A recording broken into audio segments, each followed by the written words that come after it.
All right. Hilda was simplifying some numerical expressions and made each of the following sequence of calculations. Name the mathematical property, operation, or idea that justifies how Hilda went from each step to the next. All right, so she started off with 5 times 412, and she went to 5 times 400 plus 10 plus 2. And let's see if I can't do that, so I'm just going to do this.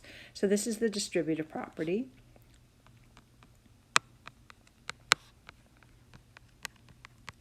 And that's kind of like when we did the generic rectangles. So it's how we go from like 5 times 412 to 5 times 400 plus 10 plus 2. So if you remember that. And then here is the distributive property. Oh, I guess this is the distributive property. This is you're just decomposing. You decompose 412, which means you just go from 400 to 12 and make it 400.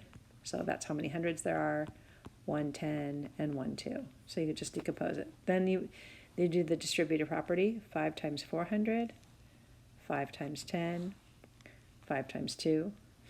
And then here you're just doing multiplication. So this is just multiplication. So you're just following PEMDAS. You're doing multiplication before you do addition. So this is a term, this is a term, and this is a term. And so this is the product after you do the multiplication. And then you're just doing addition.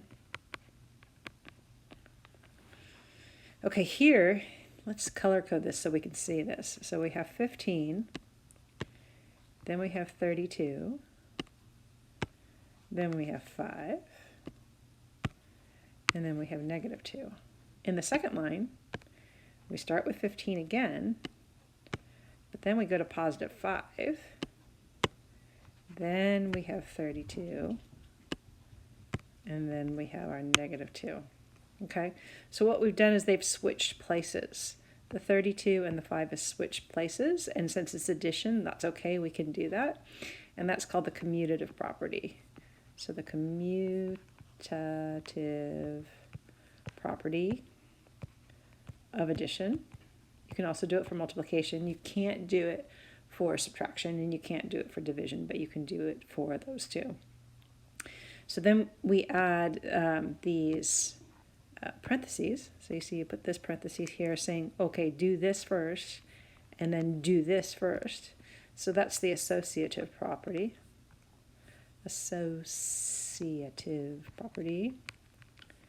And that's just who you're associating with, right? So instead of the 15 associating with the 32 or the 5 associating with the 32, we want the 15 and the 5 to associate to make a really reasonable number to add, and the 30 and the -2 to associate to make another reasonable number to add. So by grouping them, we can really get a really easy number to deal with. So 20 plus 30, then we're just doing adding. So we saw some pairs that maybe would be easier to add. Like we say, oh, there's 32 minus 2, that's going to give me 30. And then I've got some multiples of 5, so that's a good idea to put them together.